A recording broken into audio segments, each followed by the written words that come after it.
नमस्कार। 23 अप्रैल world books day की सारे विद्यार्थियों को हार्दिक शुभकामनाएं। एक नदी के किनारे एक कुटिया थी जिसमें गुरु और शिष्य रहते थे।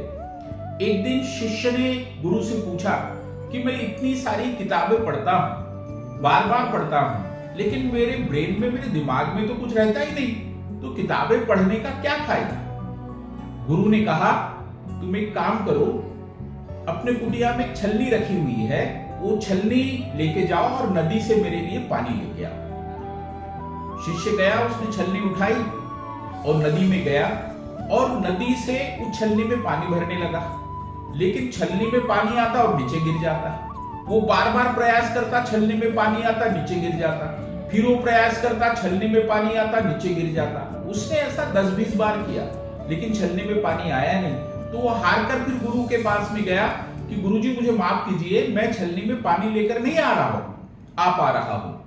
तो गुरु ने कहा कोई बात नहीं, तुम छलनी में पानी नहीं लेकर आए, लेकिन तुमको इस छलनी में कुछ परिवर्तन दिखा क्या?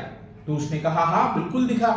जब मैं छलनी कुटिया से लेकर गया था तो वो छलनी बहुत मटमैली थी, लेकिन मैं जितनी बार बार प्रयास कर रहा था उसमें पानी भरने का, तो उस प्रयास के कारण छलनी का मटमैलापन बिल्कुल दूर हो गया, वो एकदम स्वच्छ हो गए और एकदम चमकने लग गए।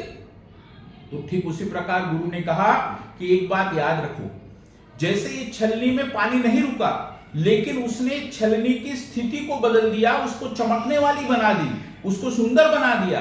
ठीक वैसे ही तुम जब किताबें पढ़ते हो तो दिमाग भी एक छलनी है, भले ही उसमें कोई शब्द नहीं रुक पा रहा है, कोई चीजें नहीं रुक पा रही है, लेकिन तुम जितनी बार किताबें पढ़ रहे हो, जितनी बार किताबें पढ़ रहे हो, उतनी बार इस दिमाग पर जो अज्ञान की परत जमी हुई है, जो अज्ञान का मटमैलापन भरा हुआ है, वो दूर हो रहा है। तुम जितनी बार किताबें पढ़ोगे उतनी बार अज्ञान का मटमैलापन दूर होकर ज्ञान का प्रकाश उसमें आएगा और वो तुमको सोचने की, समझने की, नई आइडिया क्रिएट करने की एक शक्ति प्रदान करेगा।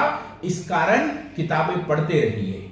एक पौधा, we always believe that readers are leaders, that's why keep reading books. Thank you very much.